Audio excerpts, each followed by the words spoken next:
second sprint. And here the interesting topic is that how business planning is different from when we are identifying our business model. Many a times, with my interaction also I have seen that how most of us try to confuse two things. So it's about when we're talking about business planning, we take it like directly proportional to business model, or when we say like, what, I have my model in place, maybe in a subtle way I'm trying to say that, what, my business plan is also in place. So I'm sure a business coach, a business power coach like Sarita can highlight what is the distinction when we talk about it is not the business planning if it is about business model. So over to you, Sarita. Yeah. So I also just like you, I also come across people who would have no idea about their business model. Especially MSMEs struggle with this a lot. You ask them what's your business model, and they'll be like, okay. So the focus will go on one thing that they do, and which is giving them, say, probably growth or See, it's very simple. Business model actually is what derives profit in my business. That's sorry, I'm just cutting in between. So you say 6 pointers for business planning. Do you say something like that? If it is business model, it needs to have these things. Yes. Is it like 3, 4, 5, 6? What is there that you would want a person like me to take care of? So that's what I was coming to. So basically, a business model stands for what drives business, what drives profit in your business. It's simple. What is business model? But the issue is how to identify that business model. So I discovered there are 5 ways how you can come to your business model. So how you, if I have to tell you, what's your business model, you probably wouldn't know. But if I ask someone else, is there a consistency how a company, one company or two or all, companies can understand their business models? So there are 5 points which will help you come to the understanding, okay, this is my business model is. So you can write your business model by those 5 different points. Okay. So say when, now if not all, because we have the paucity of time also, say if there are the 5 points, what are the 2 key points that you would want any founder or a co-founder or a business promoter to take care of? Sure. So is it like all the pointers you cover in your workshop for when you coach business promoters? I don't do a specific workshop or business model, but for me, when you are looking at growth, for any company, it's very important to understand what is my business model. To understand, but you really need to make robust in your entire value chain system. So you asked about any few things that can highlight a business model. So one is your unique selling proposition. Is it like USP? It is USP. Okay. So it is what USP stands for, and this is funny, but if I talk to say 10 entrepreneurs or MSMEs and you know your USP, I know that 7 of them will have never worked on their USP. Okay. So, which is a critical thing. As an individual, as a company, as someone who is a leader, if you can't understand what's driving profit in my business and what my USP stands for, so what is that one thing that my customer or consumer every time look at when they see my product? So if I see this mug, what is that one thing, if it is from a company, what do I look for consistently in that? That's my USP. People, MSMEs never talk about USPs. So how can you understand your USPs? If you see what is that one thing I want to stand for in the future, is how you can derive your USP. Then you associate it with the market segment you're catering to. So my kind of consumers, my target market vis-a-vis, what is one thing that I want to stand for, make with you a selling proposition, a value proposition rather. So this is how that is the first point, the value proposition and market segment that I'm catering to. Another thing that I suggest is see your entire value chain structure. Okay.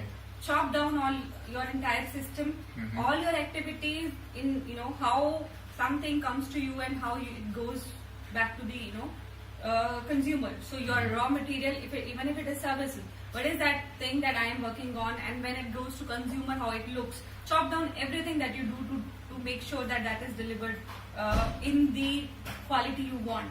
When you chop down, you'll understand what is my value chain structure. That will also help you derive your business model.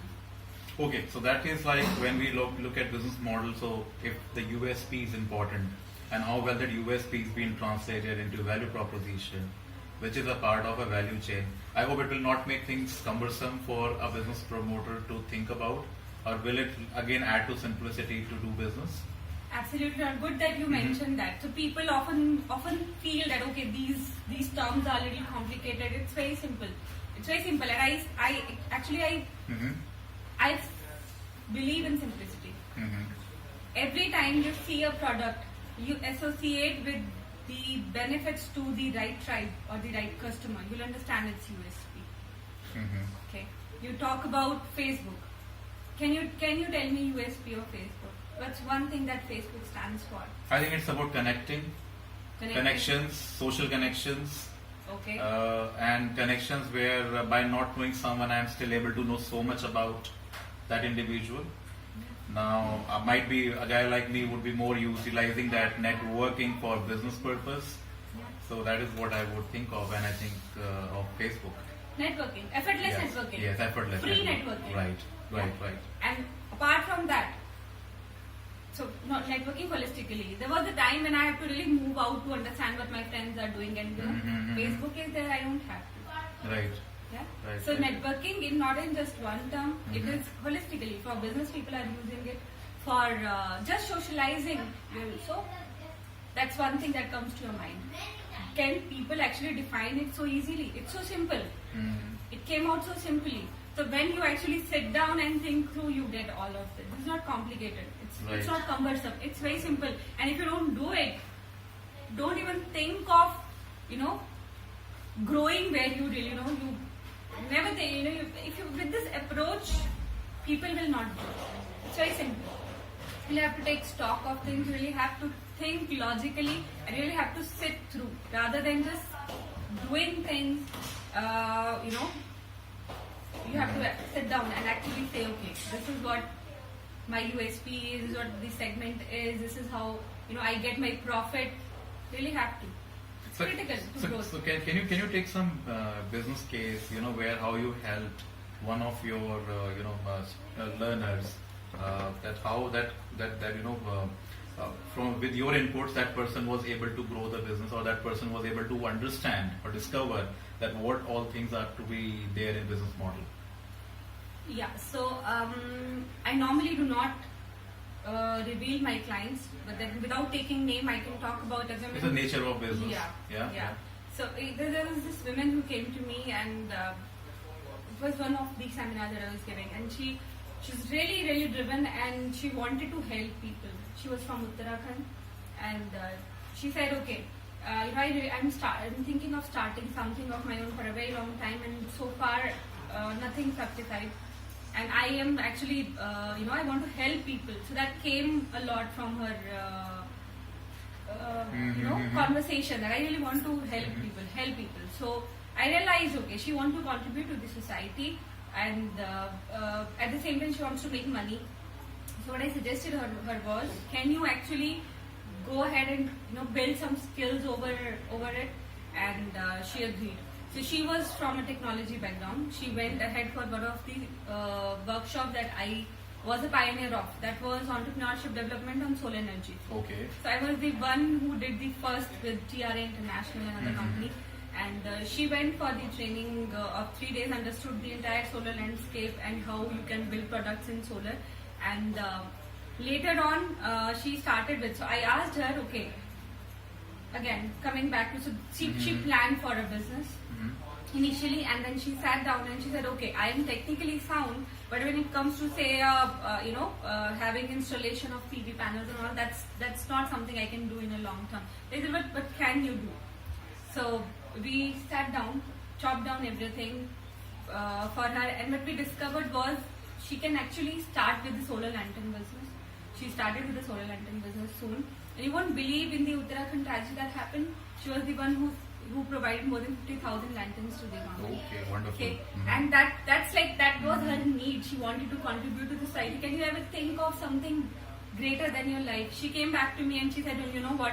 I can't tell you how satisfied I am with my life now, just because of few conversations we had, and we sat down and worked on a program and a system for her. So it's like it's that simple. She would have never imagined that she can do it in her life, and that feeling of contributing to the lives of those who were struggling at that time, nothing can replace that feeling. I think that's what the strong part was, when we were able to build a distinction that if it is about business planning, we need to have a business model in place, and when the power coach is there to give them the right direction, where the visioning is being translated into real profitability. So, by this we come to the end of our second sprint, and this is more, as I said, it is more to do with that how the business model is different from business planning. And Sarita has already put a right instance also to it, that how it has actually impacted someone's life, and needless to say, it also helped to achieve the social objective as well. So our third sprint is very interesting again, and this time it is more about, if I just read it as a sprint name itself, it is what makes a market leader. Now, small and medium businesses, when most of us work on, I'm not sure how much we are really thinking about that what makes a market leader, and if we are the one to be there to shine out. So Sarita, would you be able to highlight on this point more? Yeah. So when I say market leader, the first question that I ask people is, what is your vision? Have you covered staying a market leader, becoming a market leader in your vision? Mm-hmm. So the fact is, people have not. Okay. See, if you want to really grow fast and stay there, you have to think as a market leader, you have to work as a market leader, your products and your services, everything that you do should reflect that you are a market leader. In today's time, it's very important.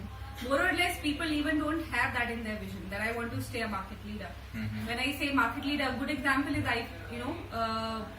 Apple. Do you see like it's in their vision, staying a market leader? Absolutely, 100%. Why? Because you see any product that they make, it's about being a market leader. You compare it with Samsung. Mm-hmm. It's not the agenda. Mm-hmm. Right, You see, Samsung is into so many products. So you can't identify one single thing. It's in phones, it's in television, it's in all electronics. There's no single thing that is actually clearly telling you that's okay. The vision is to become a market leader in a certain segment. It's not there. But maybe they're the big brands. I'm not a big brand. So do I still have to think about that if I could be the one who could be a market leader? So if you don't think like you want to be a market leader, will you be there? Will you be able to survive the competition? Not sure. I don't think so. Yeah. So if I say like in phones, if there's a competition, who is gonna survive in long term? Someone who plans to become a market leader. Right. So when we say market leader means, are you actually understanding what my market is and how am I going to stay there? Be the it thing and happening all the time. Be that innovative that okay, whenever consumer wants buy me, always buys me. If I give you an iPhone and a Motorola phone, would you exchange it? If I ask you, Deepak, would you exchange your iPhone to my Motorola? Would you? No, I won't. Why? Same thing, because Quality.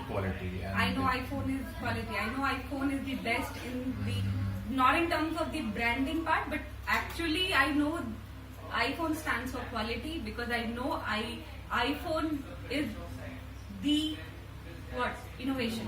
It's the change. It is constantly improving its product every time it's launching. That's what a market leader does. So it's just an example. You talk about Hero Honda. Right. You can identify Hero Honda with two-wheelers easily. Yeah. So if Hero Honda launches a bike tomorrow, they'll have more consumers. But if I'm in the ancillary unit, I'm just doing some production work for a big brand. You really think so? Then market leadership still holds for me?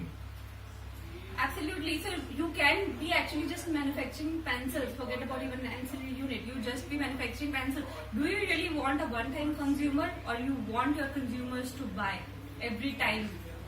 Every time. Yeah. So Yeah. that's what a market leader does. If you are thinking, okay, one time someone comes to me, they buy me, and every time I'm going to create new customers, you're not going to survive for long.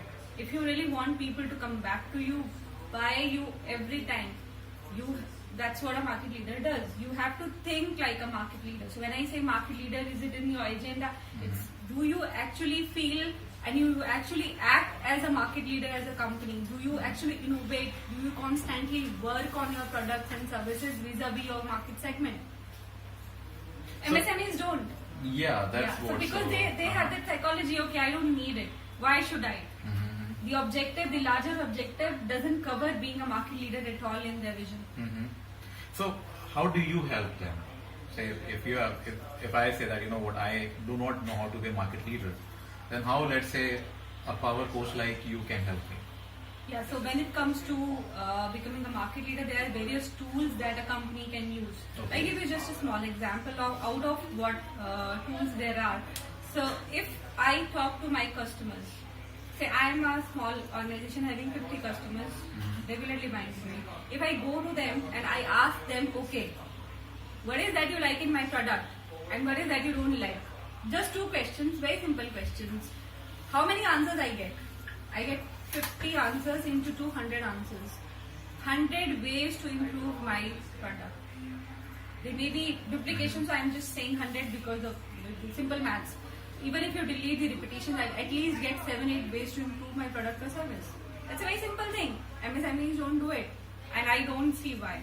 It's just one tool of staying a market leader. So when you say becoming a market leader, it means continuous improvement, anticipation also. Do you anticipate where you want to be? Do you anticipate the future? Why iPhone stands, why Apple stands for innovation? Because it anticipates what's going to happen next. Right. MSMEs don't anticipate. One day, like if you go back to the past, did we ever thought BitTorrent is going to actually kill the DVD markets? We never thought. But someone thought.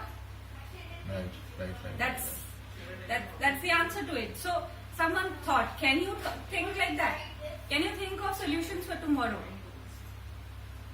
That's quite interesting. So you know what? By this, we come to end of our third sprint. And if there are any questions, you can subscribe to iSocial.